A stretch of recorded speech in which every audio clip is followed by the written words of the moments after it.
Welcome to the Skeptic Zone, the podcast from Australia for science and reason.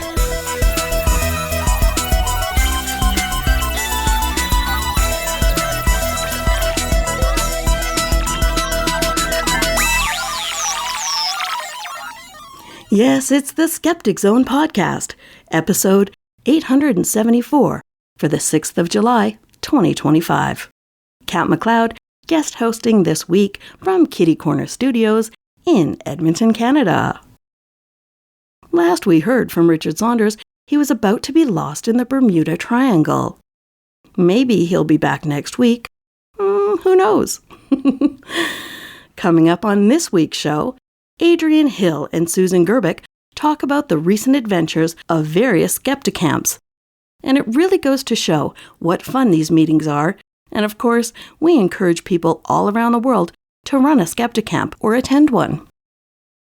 Adrienne also chats to my friend Karl Withakay about running a Skepticamp in St. Louis, USA. Since I am one of the Skeptic Zone reporters who's not lucky enough to be going to the Bermuda Triangle to try and reach the Galactic Federation and chat with Psychic Penny, I thought I'd let you know where I will be this coming week. On July 10 and 11th, I will be at the LilyCon conference, which is put on by the Lilienfeld Alliance, all about critical thinking at the post-secondary level. However, you don't have to be a professor to attend, nor do you have to be a member of the Lilienfeld Alliance. So if you're in the Edmonton area, look them up and see if you can come out and support them. After we hear about all the Skepticamps, Maynard returns and heads for Sydney Skeptics in the pub to chat about artificial intelligence with various pubgoers, while imbibing a beer or two, I'm sure. This also includes chatting with Dr. James Dunn about his experiments into facial recognition. In this week's show notes, there's a link to the University of New South Wales, where you can participate in his research. Can you identify faces? After that, it's the Australian Skeptics newsletter, read by Adrienne Hill and, for the last time, sadly, written by Tim Mendham. Congratulations on your retirement, Tim. And to round out the show, more about James Randi from the archives, including a reference from the 1950s. Well, that's enough for me at the moment. It's time for me to run downstairs and make myself a nice cup of tea and feed a stray cat or two. While I do that, I hope you enjoy the Skeptic Zone.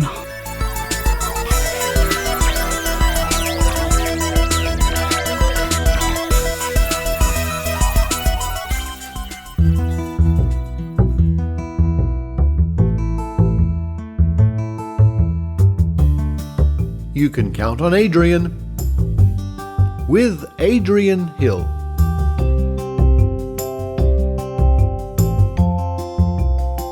Hey everybody, this is Adrienne Hill from Skeptic Studios in Calgary, Alberta. I almost said Edmonton.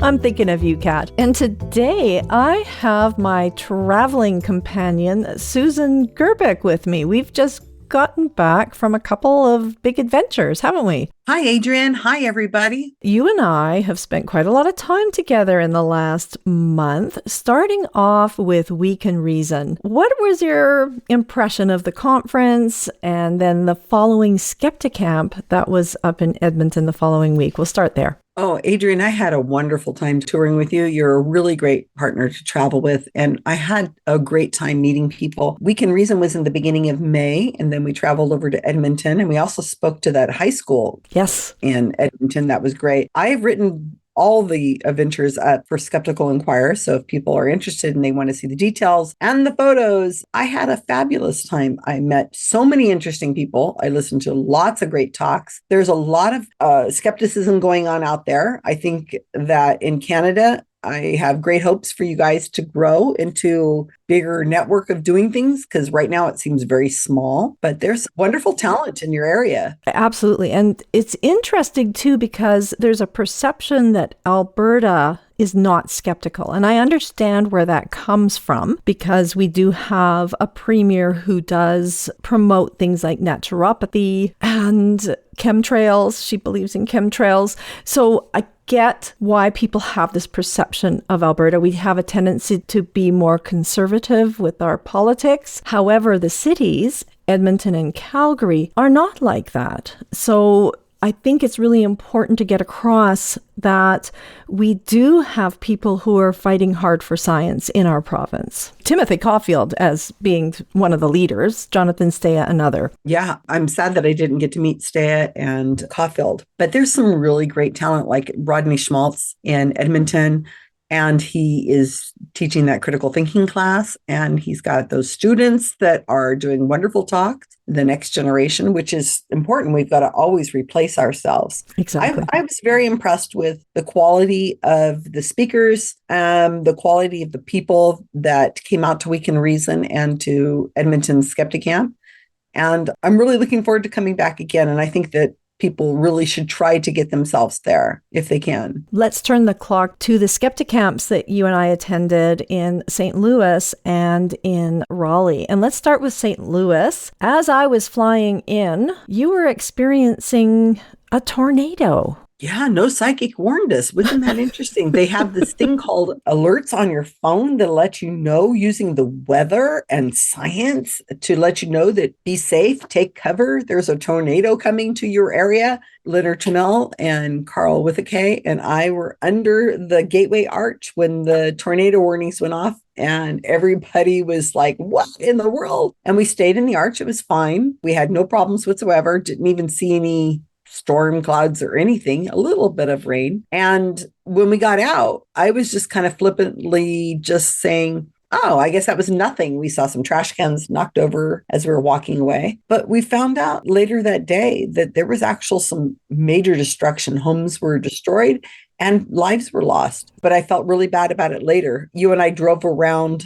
Stephen Hupp took us on a drive around St. Louis and we saw the destruction. It was quite horrible. It was horrifying. There were roofs that were gone. There were big oak trees and I don't know what other kind of trees falling across roads, split in half. There were windows out all over the place. The whole side of a building. Yeah. It was quite terrifying. That must have been just horrible for people to have experienced. And they say that storm intensity is happening more because of climate change. Mm-hmm.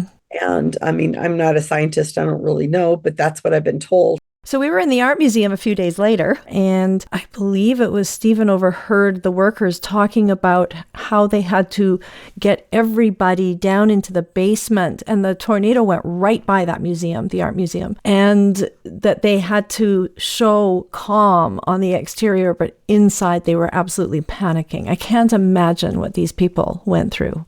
But going to Skepticamp in St. Louis. I definitely want to talk about the Skepticamp that Karl Withakay ran and organized. It was his first time organizing a Skepticamp, I believe. We took him way out of his comfort zone to do this. And he had heard us talk on and on and on about all the Skepticamps all over the United States and Canada that we're helping to put on. And he said, all right, I'm doing it. So his organization, the Skeptical Society of St. Louis, but they didn't know if they could pull off a Skepticamp. And oh my gosh, did they pull off a Skepticamp? Really great. The best attended one that I've been to other than yours in Monterey County. Yeah, 55 people showed, which is a lot for a first time effort. And they held it not in St. Louis itself, but more on the outskirts of it, kind of a suburb area. I told Karl, I said, if you're in charge of this, you get to pick the location. So he picked something close to him and it seemed to work really well because there was parking and people drove for hours to attend. So he was complimented on that quite a bit. And in fact, I'm going to be talking to him later today and we'll have an interview with him as well. So look forward to that. Oh, that's great. Yeah. So I was very pleased. The speakers were wonderful. We went and did things before and after. And we had a balloon magician that showed up and we got some goofy ass things, the flying spaghetti monster and aliens, and Yeah, that it was was amazing. a lot of fun. Yeah. Just check out the pictures, y'all. But yeah, they have a great group of people over there. Stephen Hupp was amazing, of course. And all the other speakers were terrific. The videos that you filmed will be out eventually. Hopefully, I did have some technical issues, so hopefully they're going to turn out okay. What a blast.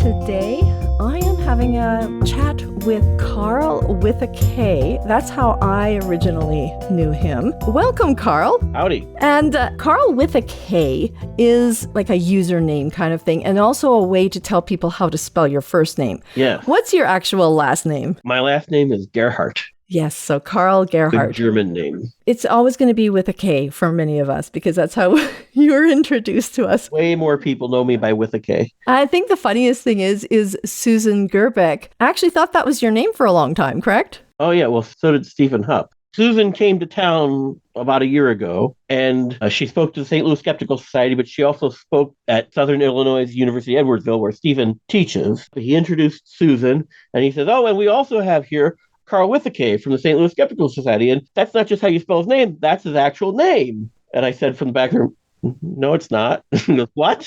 That's not really my name. He's like, oh my God, I thought that was your real name. I embarrassed him just a little bit. Can you let everyone know who Stephen Hupp is? Stephen Hupp, he is currently the editor of Skeptical Inquirer magazine. He is the incoming executive for the Committee for Skeptical Inquiry when Barry Carr retires in July. And Stephen and I met more than a decade ago at one of the amazing meetings, TAM, basically standing at the airport waiting for the shuttle to take us to the hotel. Susan had this habit of looking for people she thought probably were going to the amazing meeting.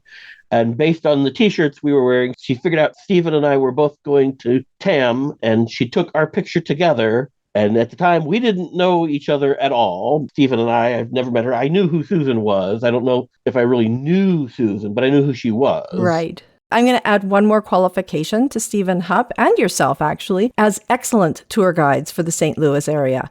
You guys were amazing touring us around what I think is a pretty remarkable city. I'm quite fond of it. I always joke around that St. Louis is the smallest big town in the United States because it has everything a big town should have, museums and zoos and sports teams and everything, but it doesn't have a lot of the massive traffic problems that huge towns have. Right. And it's not a very big downtown area, though it has one of the most remarkable theaters I think I've ever been in, which was the fabulous Fox Theater that both you and Stephen said you must go to. And I totally understand why. It is really second to none that I have ever been in. Yeah. A beautiful place. But let's get back to why I'm talking with you, which is you hosted and organized your first Skepticamp. Yeah, well, Susan was trying to get as many people across the country to do Skepticamps, and she kept bugging/bullying me every time we would do our regular Thursday night trivia. You need to do a Skepticamp. You're gonna do a Skepticamp, right?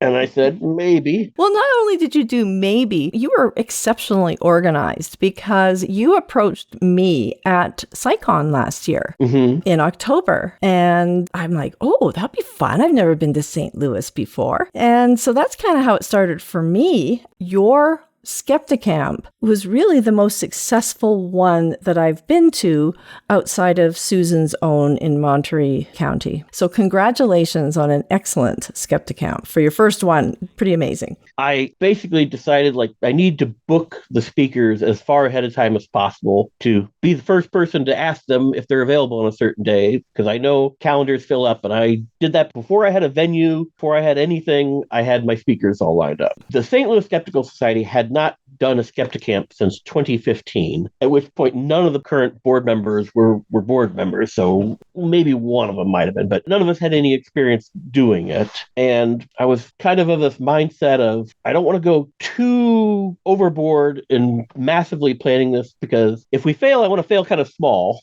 rather than fail big. I didn't want to go massive promotion and try and draw in 100 people or something.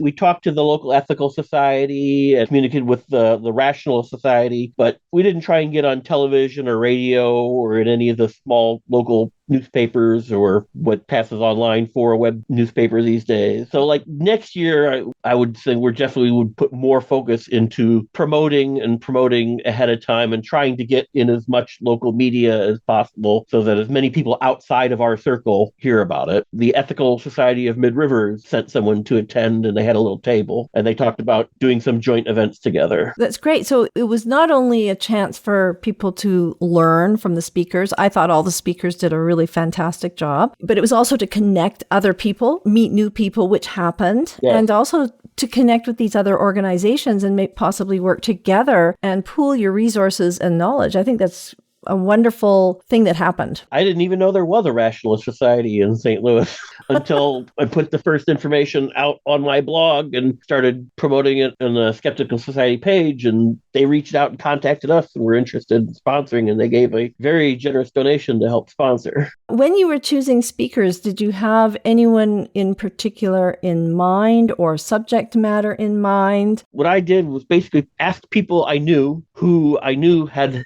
prior experience giving talks. So I knew they knew what they were doing. And I asked my friends, and I gave them a blank check. I didn't give them any topic I wanted. I just said, give me what you think might be interesting. And if you have more than one idea, I'll pick one of them. Most of the people I picked actually were friends from out of town, because that's where I know a lot of the people in the skeptical community. But Stephen Hupp is relatively local. He's just the other side of the river there in Illinois. Tanner Edis, he's a couple-hour drive away, but he's in state at Truman State University. And then one of the board members did a talk. So I had 3 local people and then 4 out-of-towners. Right. And that was Susan Gerbic, myself, Leonard Trammell, and Kyle Pulich. I really was excited about the variety of talks. Can you talk to that a little bit? Chuck, the local board member who did the first talk, he did a talk on sequences and evolution. I mean, I thought every single talk, including Chuck's talk, was good enough to be on the main stage at SciCon. Wow, that's high praise. I would agree with that comment, but I'm questioning the last one, but that's okay. Well, she didn't know what she was doing. Come on. And for those listening, I was last. One of the really interesting things about Tanner's talk, he said some things that as skeptics, we pay a lot of attention to medical studies and psychological studies and things that are all double-blinded, controlled. And Tanner made the interesting point of reminding us in the physical sciences, a lot of those you don't have control like you do in medical or psychology experiments. I guess I hadn't really thought about that a whole lot, but you don't normally set up 2 reactors and put uranium in one and put sugar in the other one and compare the difference between the 2 reactors. That was a really good analogy, Karl. And then there was Leonard's talk, which I thought was fascinating and of course had a little surprise for everybody. Leonard's talk was basically about the recent drone things where someone sees a drone and like everybody's seeing drones everywhere, and certainly they're not UFOs, and probably most of you aren't even seeing drones.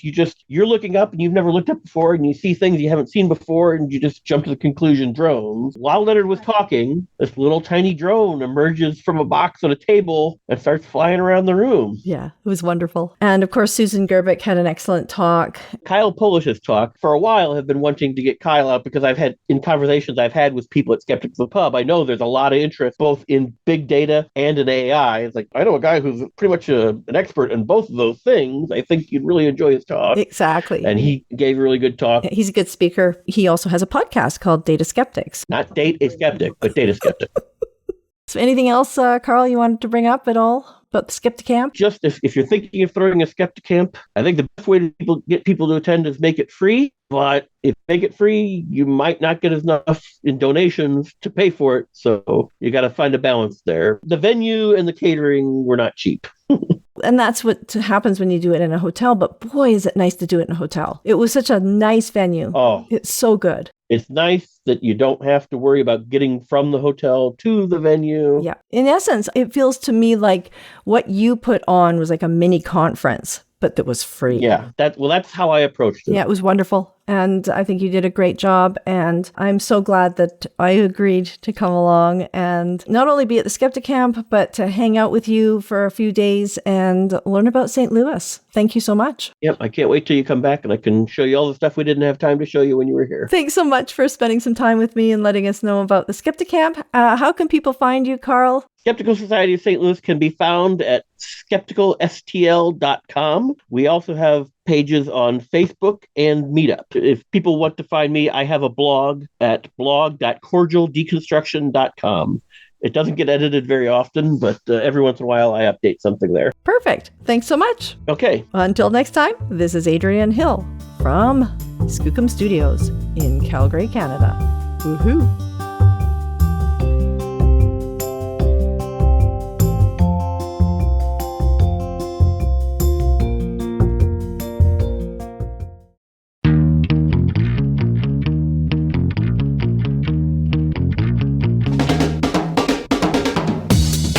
Josh has 100,000 followers. Josh's product has 5-star reviews, all from accounts named WellnessGroodle88. But popularity isn't proof. It's just a sign that the algorithm likes him. This is the bandwagon fallacy, assuming truth because it's trending. Josh doesn't need to be right. He just needs enough social proof to drown out your doubt. Try this. Ask, if this wasn't popular, would I still believe it? If you're sick of mistaking crowd size for credibility, then join me, Annie McCubbin, for the Wise Smart Women podcast.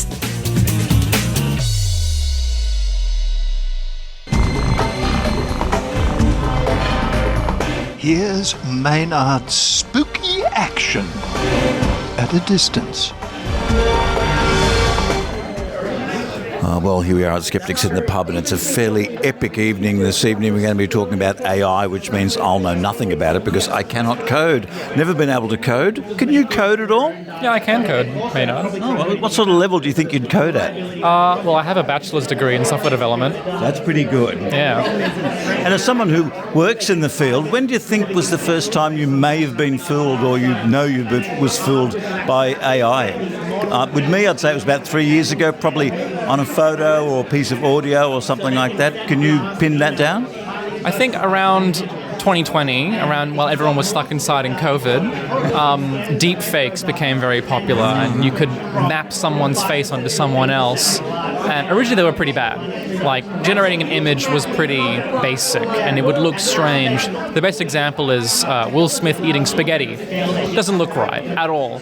But after a few months, after a year, people would put Keanu Reeves' face over an actor, and it would look almost true to life. Almost. But over time it's gotten better and better, to the point of there are some times you cannot even discern if it's AI or not, even under intense scrutiny.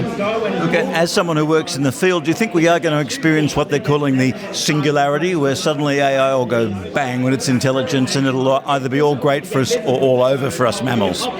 I think the idea of the singularity is definitely science fiction. I think we have it's tough to predict, but we have a little more control over what AIs actually have access to. Right now, it's all smoke and mirrors. There is not much intelligence behind AI. They know how to produce answers. They know how to use basic logic and copy other people's thoughts and answers, but it's not particularly original. I don't think any opinion it gives, it's truly its own. Thank you. Well, who we got here? It's Sue Ieraci. Good. You're a doctor. You're a real doctor. If people come to you and say, I'm sick, they probably leave your office feeling less so. How do you know I'm real? I could be an AI doctor. Well, you could be. Well, you do it online. You could just have a talking animation of yourself and basically spitting out suggestions for them. Panadol, 2 days bed rest, something like that. How did you know? Oh, yeah. Look, I've been there. We've all been there. Must have the same cornflakes packet degree that I have. I think so. Yes. Look, I was at the university all day. Look, I've got to tell you, when was the first time... like I said, I've been fooled by AI before, but when was the first time you think you may have been fooled by AI? Either in a photo form or an audio form or a photo? Well, that's a really interesting question because... on the one hand, I'm not sure that I've ever been fooled by AI, but that probably just means that I wasn't aware of it. Because I think it's so prevalent now that I probably just assumed it was real and never found out. I imagine you wouldn't waste a lot of your time on TikTok, would you? Close to zero. Yeah, well, that's probably maybe why it hasn't happened there too, because everything seems to be AI rubbish on there now. That's what I hear. Yes. Mostly I'm arguing with people verbally on places where they write comments. So the anti-vaxxers, everyone that we skeptics are interested in that are spreading misinformation. Well, I'll just change my question. When was the last time someone said to you, do your own research? Probably yesterday. And you said, well, look, I did. I went and got a medical degree. What do you want? I actually have published research, so I normally ask them where their research is published and what their references are. And my guess would be it's probably not PubMed. It probably isn't even in writing. Oh, really? You're just some guy down the pub. That's right. Well, let's see what we can see tonight with this talk. It's going to be pretty interesting what James has got planned. Should be great. I'm looking forward to it. Yes, here with Jessica Singer. When was the first time you think you might have been fooled by an AI anything? I don't know. I was fooled. So you have no idea? It could have been a photo? It could have been anything, but one time I do remember being fooled was, I think it was the Skeptic Zone podcast, where Richard actually gave a heads up that one of the items was AI, so it was audio AI. And I listened to the podcast quite carefully, and I could not tell which item it was. So it was Richard fooling you? Yes, Richard, and here's another memo to Richard regarding AI. Stop it with the Muppet filters. He loves putting people's photos as Muppets up, doesn't he? He does. Well, I think it's done its dash and he needs to move on to something else. Look, you've completely mined your inner Fozzie Bear, Richard. It's time to move on. Absolutely. Well, there you go. There's an answer now. James is limbering up his fingers over the keyboard there with his presentation. Dr James Dunn going to be wowing the room here at the Occidental Hotel for Skeptics in the Pub here for July. And, of course, for those wondering what's at Skeptics in the Pub next month for August, what have we got the first Thursday in August, Jessica? It is the documentary which has been cleaned up by Richard using AI of Randi in Australia.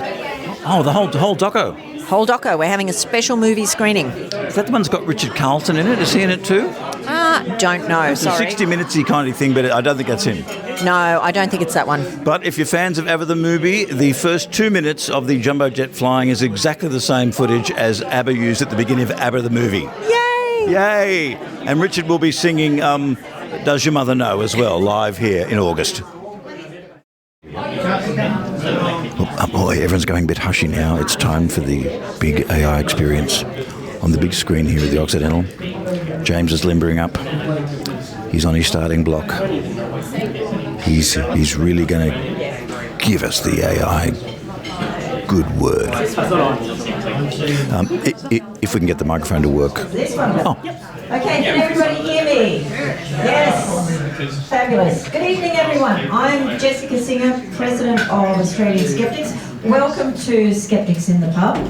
Welcome to all our first-timers. Raise your hands. Yay. Yay. Welcome. And welcome back to our regulars. Great to see you. Well, listening skeptics, I'm face-to-face once again with a highly educated tertiary person. Let's get the big questions out of the way. Did you get many high distinctions, James?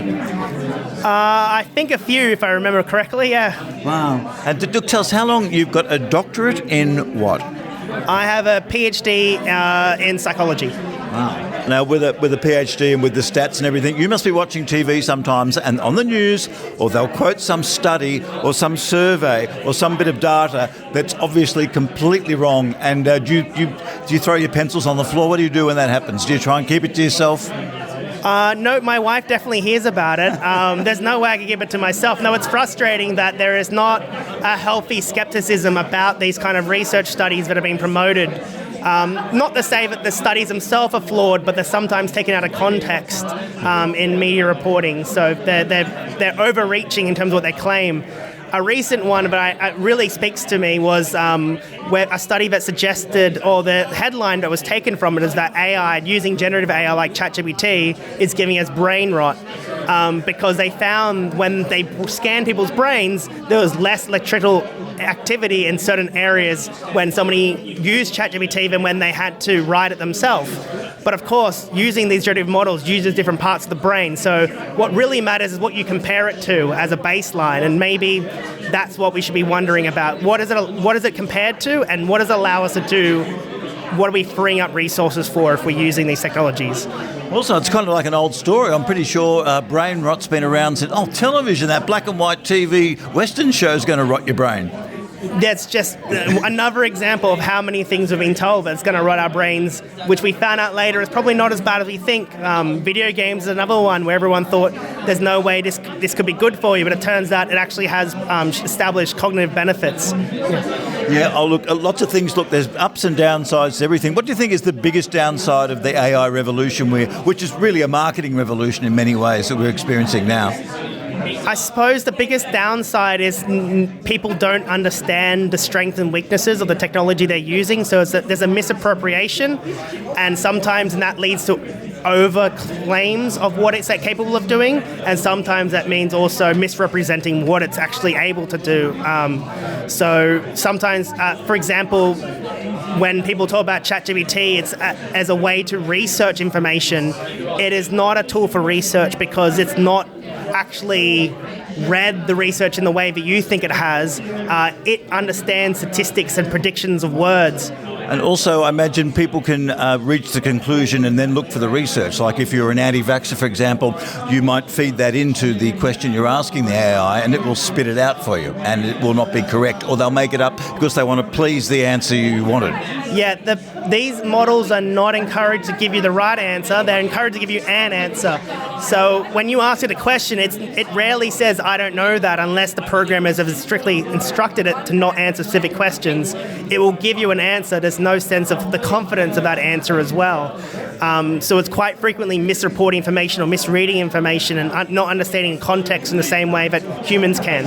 And look, I mentioned this to you earlier, but I'll do this and share that with the Skeptic Zone listeners now. I asked you about, is the singularity a real thing? Is there going to be a point where AI will just become so powerful that we may become redundant, or it may decide we don't need it, or it might just make us help us to go out into the universe? Is this a real thing like the Industrial Revolution was, or is this something perhaps fictional? I think the right way to think about it is similar to the Industrial Revolution, because the Industrial Revolution led to a change in workplaces. There was a shift from certain types of work being outsourced to certain machinery, and humans were then freed up to do other things, more complex things, more abstract things. And I think AI is a tool that allows us to do something similar. It frees up some of the thinking we were doing, some of the lower level thinking, maybe summarizing, those kind of more basic kind of skills, but the higher, deeper thinking, analytical thinking, which it can't do right now, humans can do.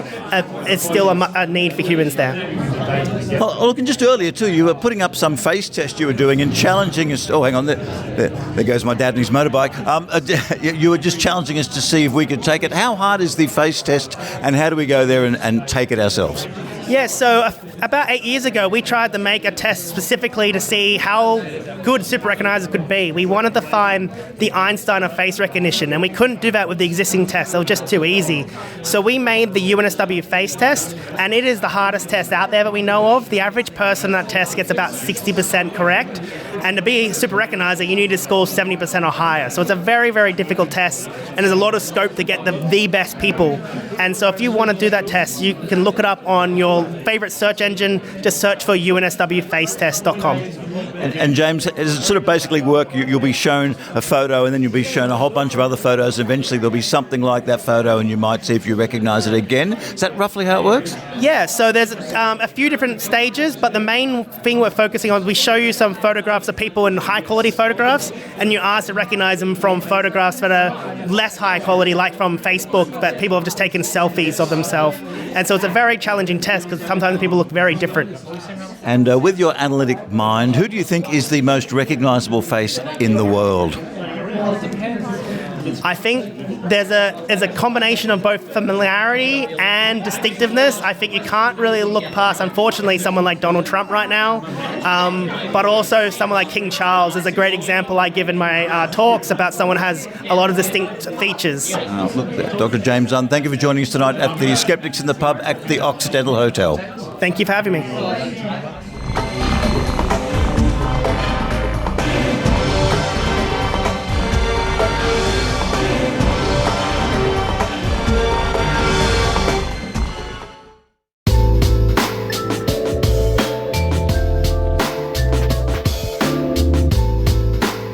Hello, Skeptic Zone listeners.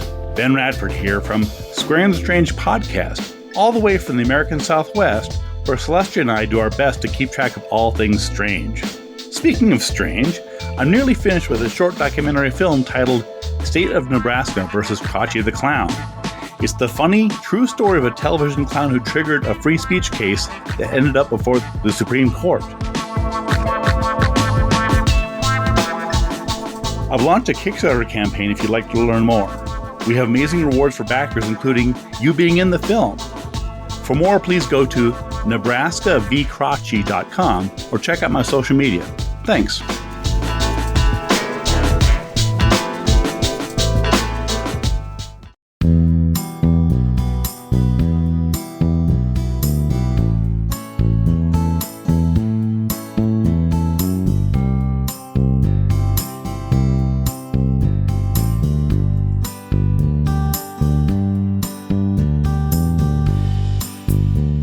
Hello everyone, this is Adrienne Hill, and I'm in Skookum Studios in Calgary, Canada, and I'm going to read the highlights from the Australian Skeptics newsletter. This is newsletter number 225. Now don't forget, you can sign up to this newsletter at skeptics.com.au and get the full report, complete with all the links every other week right into your inbox. But let's see what Tim Mendham has for us this week. Hi all, says Tim. 250,000 newsletters halfway through the year, and it's about time for a new generation of newsletter editors.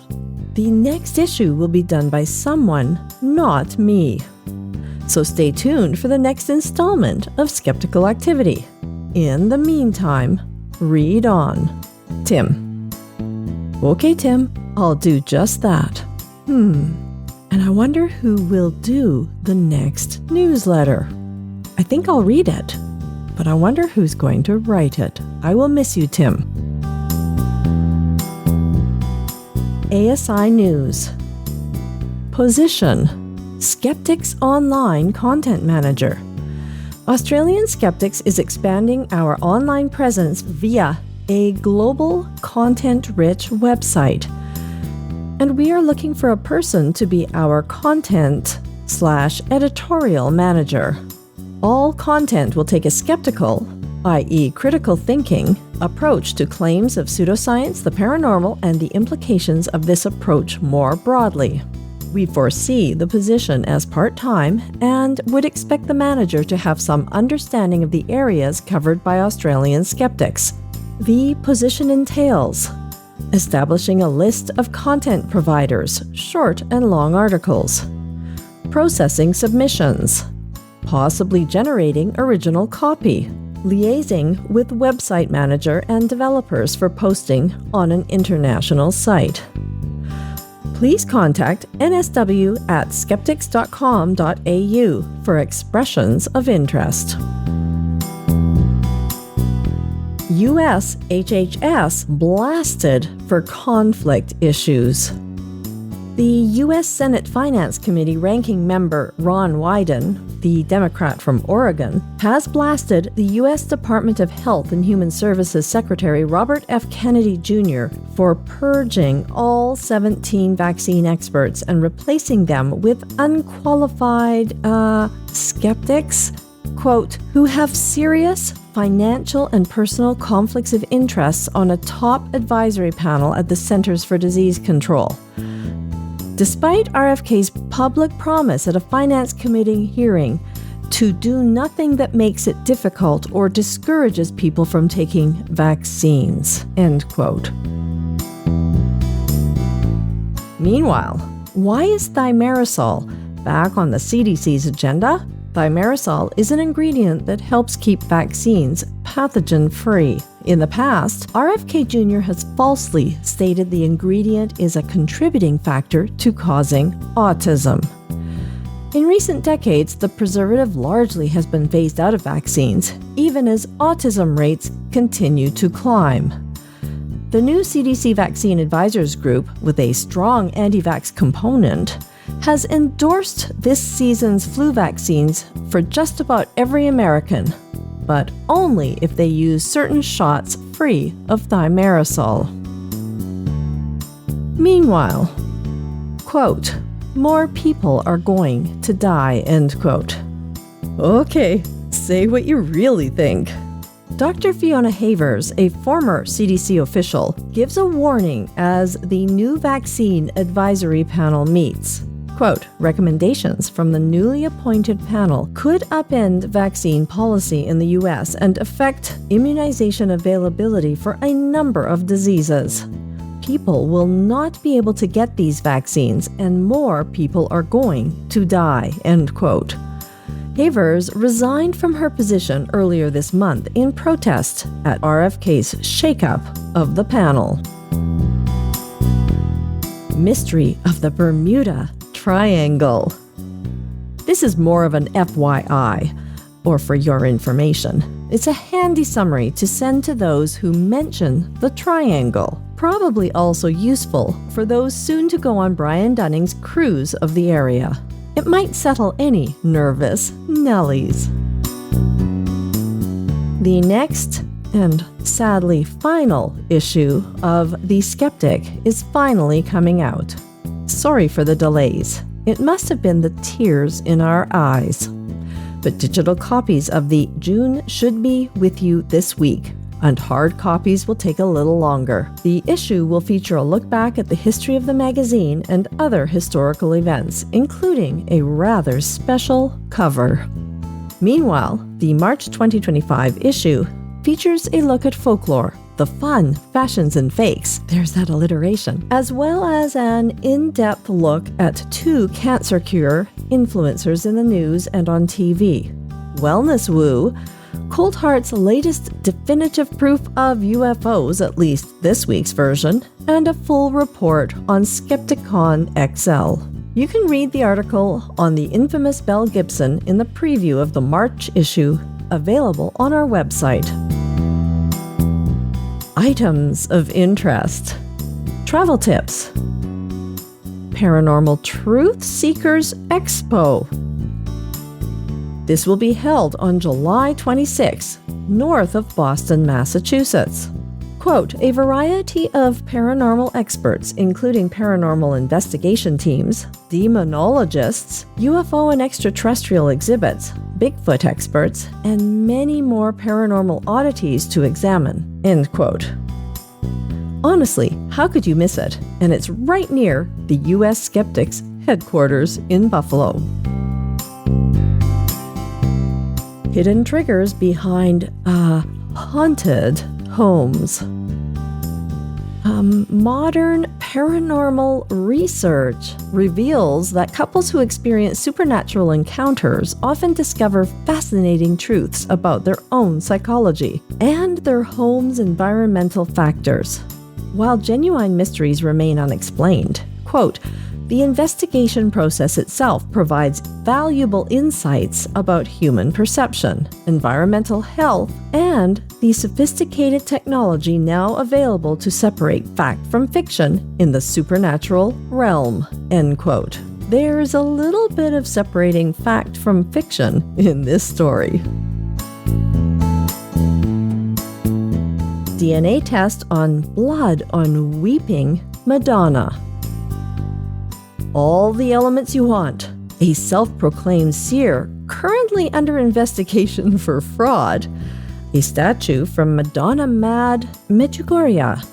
Warnings about Satan orchestrating catastrophes. The impending destruction of Rome by an earthquake. The infiltration of communism into the Catholic Church. And the ability to multiply gnocchi and pizza to feed the throngs of visitors. Apparently, this is a novel update on the loaves and fishes. The Vatican has declared the alleged Trevignano apparitions are not supernatural. It's the proponents' own blood. Surprise, surprise. The Doe story of the week. Heart attacks force psychic to cancel Auckland shows. Okay, come on. Now let's state the obvious. The psychic didn't see it coming. Well, that is all for this week's newsletter. Next week, I will be joining many of my friends, including Richard Saunders, Lara Benham, Susan Gerbic, Celestial Ward, Ross Blotcher, Kathy Reitmeyer, Brian Dunning, and many others on a cruise to the Bermuda Triangle. Now, for those of you who are worried about us not returning, since rumor has it that boats and planes keep mysteriously disappearing or sinking or crashing there, you might feel better knowing that according to Larry Kusch, author of the Bermuda Triangle Mystery, Solved, which was originally published in 1975, most disappearances can be easily explained. First, the number of ships and aircraft reported missing is not proportionally much higher than those reports for the rest of the ocean. Some disappearances can be explained by tropical cyclones, and he notes that many believers will state that the disappearances happened over calm waters, when meteorological records will contradict this. And interestingly, according to Lloyd's of London, they do not charge higher rates for ships passing through the triangle. I think that tells us something pretty significant. I remember watching a show many years ago about the theory regarding methane hydrates erupting, causing frothing water that results in the buoyancy of the ship to be affected, eventually causing it to sink. While this is plausible, apparently there have been no large releases of gas hydrates in the Bermuda Triangle for about the past 15,000 years. And this is according to the USGS, or the United States Geological Survey. So I think that you will be hearing from me again soon after I return from the Skeptoid adventure. And if you are one of the people who signed up for the cruise, I look forward to lots of giggling and gallivanting with you. Until next time, this is Adrienne Hill from Skookum Studios.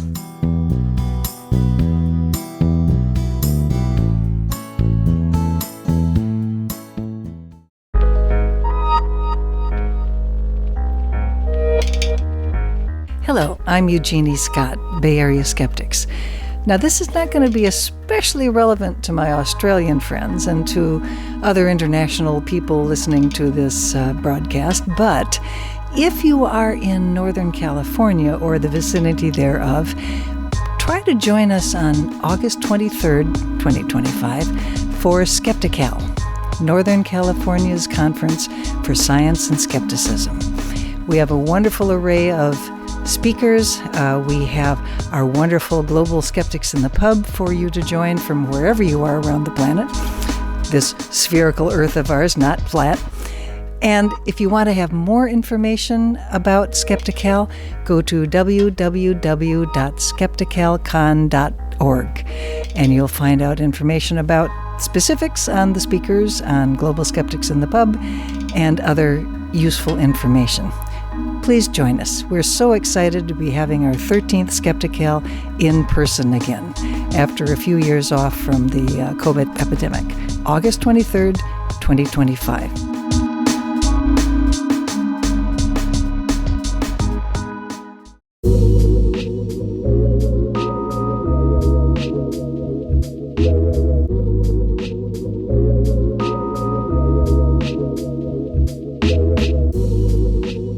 Now it's time once again to go back to the newspaper articles, items, reports from around the world, going back many decades, if not centuries, to discover items of interest to skeptics as recorded in the day. And last week we were looking at an interesting clipping from James Randi dated 1974.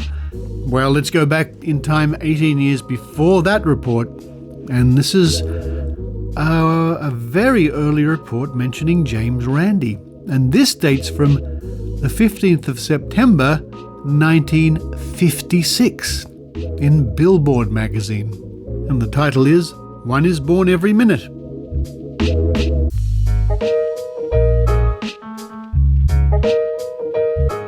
New York. Former pitchman John Nebel proved that Barnum was right last week when he presented double talk expert James Randi on his all-night jockey show over WOR here. I dare say WOR is the name of, or was the name of, a radio station.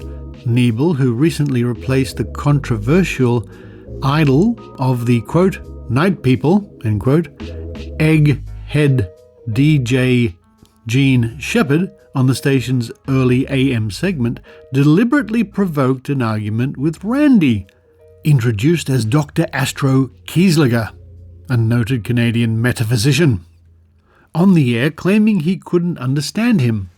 Niebel was promptly swamped with calls from angry night people, many of whom insisted they understood the doctor's double talk routine completely. Meanwhile, Shepard, who has a weekly Sunday night show on WOR now, cashed in on his front-page publicity this week by signing a contract to do a daily network show over ABC, starting October 22 from 10:05 to 11:55 p.m. I wonder what that all means. I guess we'd had to have listened to the show and to find out what this double talk was. Interesting. Anyway, a very early reference to James Randi. Now let's skip forward a couple of decades to 1976 on the 1st of January, and this is from the Dispatch, Lexington, North Carolina. Magicians brand Israeli psychic as an outright fraud. New York Times News Service. New York. Magicians, long irked by Uri Geller's alleged ability to bend spoons, repair watches and read minds through paranormal powers, have taken off their white gloves and branded the Israeli psychic an outright fraud who uses conventional magician's tricks to mislead the public. Several professional magicians, in a recent spate of books and public remarks, say they have duplicated virtually all of Geller's feats by using ordinary conjuring methods. They have also discovered major flaws in the procedures used by various scientists to test Geller. Only a year ago, a leading scientific journal, Nature, published a favourable report on tests on Geller conducted by the Stanford Research Institute in California. That article, widely reported by the press, lent strong support to the belief that the performer truly possessed psychic powers. But now that suspicions of trickery have been raised by the magicians, as well as by two researchers from New Zealand, several of the scientists who once professed belief in Geller's authenticity have changed their minds. A number of magicians have been studying Geller for several years because many of the feats he performs are standard parts of their stage acts. The magicians, who take pride in creating a convincing illusion that impossible things are happening, believe that Geller is demeaning their craft by saying that his abilities are beamed to him from a spaceship sent by a superior civilization in outer space. Quote, Geller is a clever charlatan, end quote, said Milbourne Christopher, chairman of the Occult Investigations Committee of the Society of American Magicians.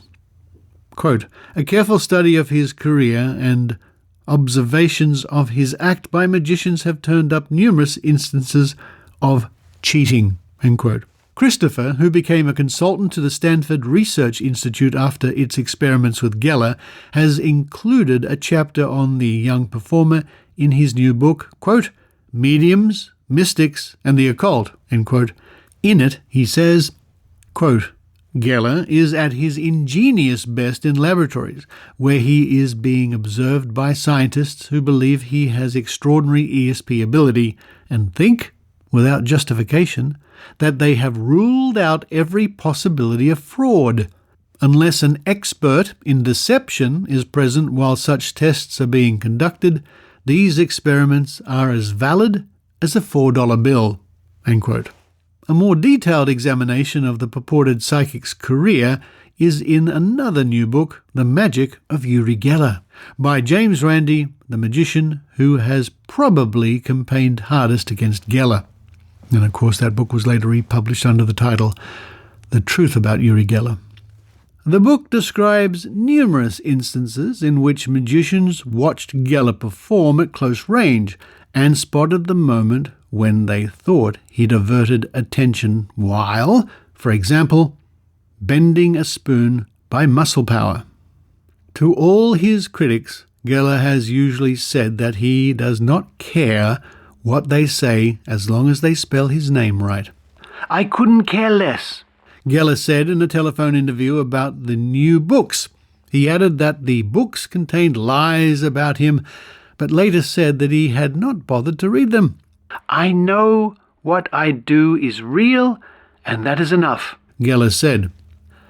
Randi knows that what he does is fake, but it was enough to persuade the editors of Psychic News, Britain's largest publication in the field, that Randi was at least as good a psychic as Geller. Using his real name, James Zwinger, Randi was interviewed in London by the editor of Psychic News. He bent spoons, set clocks ahead, twisted filing cabinets, and performed various other feats, all when no one was looking. So it appeared as if his psychic powers were genuine. Randi said that every one of his tricks were performed by ordinary means during moments when his observers looked away. Among the tests of Geller that have impressed scientists are his making a Geiger counter click wildly, as it would if a radioactive object were near, and deflecting a compass needle. He performed both feats before researchers at the University of London's Birkbeck College. Randi did the same, using nothing more than a magnet taped to his leg and a similarly concealed radiation source. The scientists did not search either Geller or Randi. Dr. Jack Sarfatti, an American physicist who saw both men perform at Birkbeck and who once endorsed Geller's authenticity, has recently issued a public retraction. The two New Zealand psychologists who studied Geller's watch repairing feats found that jewelers were not much impressed. Well, there we go. A couple of mentions from the past concerning James Randi, and the second one more concerning Uri Geller in the day, in the 1970s when he had his heyday. Although, believe it or not, he is still trying to create publicity for himself, which he has done for decades and decades and decades and decades. And we have a posting made by him, sometime in, I think it was May, and here it is on his, I think it's his Twitter account, and it says, this is from Uri Geller, "President Real Donald Trump, my paranormal senses are bombarding me with fear for your safety on your trip to the Middle East. Do not be deceived by a false sense of security. Terrorists will stop at nothing to harm you, and I am getting psychic signals that something is planned against you in the Gulf. I am worried there will be an attempt on your life. Change your plans, change your venues, change your schedules. It is not inevitable, but you must do something to disrupt what might happen. I might be wrong, but I have to voice my fears, and I am sure I am not alone. I pray your Secret Service is reading my postings. It's imperative that they are totally clear by what I'm saying. #Trump, #Golf Tour." Well, Mr. Geller, I'm sure that the Secret Service are keenly interested in anybody publishing the fact that they think that the President of the United States might be in danger. And of course, the scenario is, if something happens to Donald Trump at any stage, Geller can say, "I told you so." If nothing happens, newspapers from around the world change their plans because you win, and you win again. You win, you expand your knowledge. You find out what people were thinking in the decades gone past. Well, that's enough win for anybody. Because when you go to those archives, well, you never know what you might find.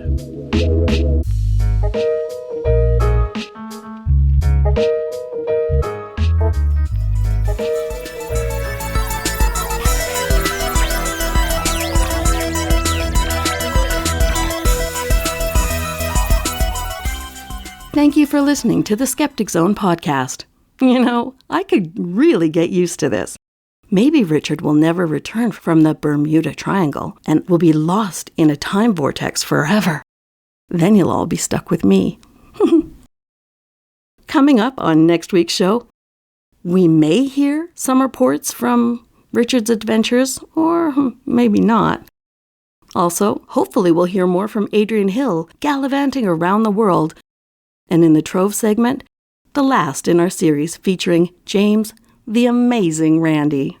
For those of you who are regular listeners of the Skeptoid podcast, you may have heard the guest episode I did for them a few weeks ago. It was all about a skeptical heroine called Rose Mackenberg. We don't hear enough about skeptical heroines, so you may want to give it a listen, especially if you're interested in Houdini. That's all for this week.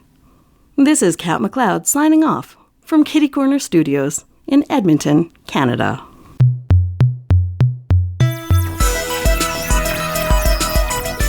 You've been listening to the Skeptic Zone podcast. Please visit our website at www.skepticzone.tv for episodes and show notes with links going back to 2008. You can follow the Skeptic Zone on Facebook, X, TikTok and YouTube by clicking the links at our homepage, together with links to support the show financially via Patreon or PayPal. The Skeptic Zone is an independent production. The views and opinions expressed by our guests are not necessarily those of the Skeptic Zone podcast or any other skeptical organisation.